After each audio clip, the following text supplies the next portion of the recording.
coming out saying that they do suspect additional plots, not just in Paris, but in other areas. And specifically, ISIS has already targeted and made a video saying that they're planning on targeting Washington, D.C. And Lisa, let me bring you in right now on this. You and I were talking before the show about how to assess our risk.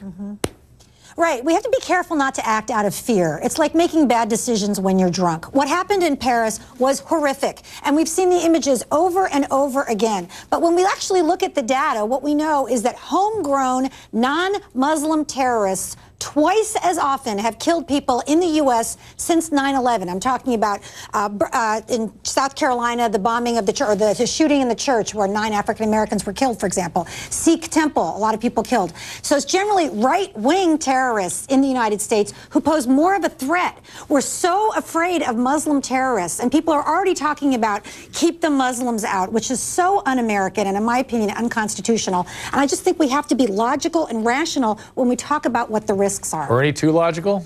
That's very too logical. Right now, you know, President Obama today said we need to allow 200,000 more Syrians into this country. Right now, we need to stop it. We need to protect America now. You doing?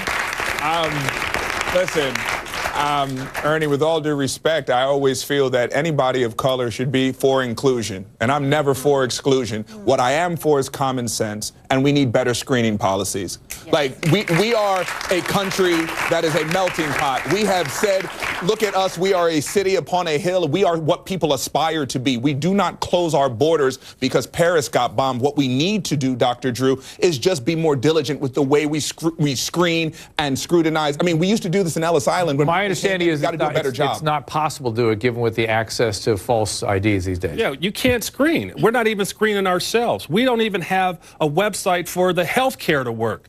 We cannot screen 200,000 new refugees. Is that we are at war. Ernie, we are at war right now in Afghanistan still. We're still at war. Wait, are we at war in Afghanistan? We're at war with Mexico? Islamic who do we terrorists. keep out, Ernie? Because do we keep out Obama if one Mexican person kills somebody in America, do we then build a wall and keep them out? Obama because can't I'm say Nigerian it, but American. I will Would say you keep me and my parents we out? are at war with curious. Islamic terrorists. Yes, and so are the Syrian refugees who are the victims of ISIS. Thank you. Syria. That's why they are refugees. And Ernie, we are not going to allow. If you broad brush an entire group because of the bad actions of a few, that is the very definition of bias, bigotry, and racism. I care about the American people first.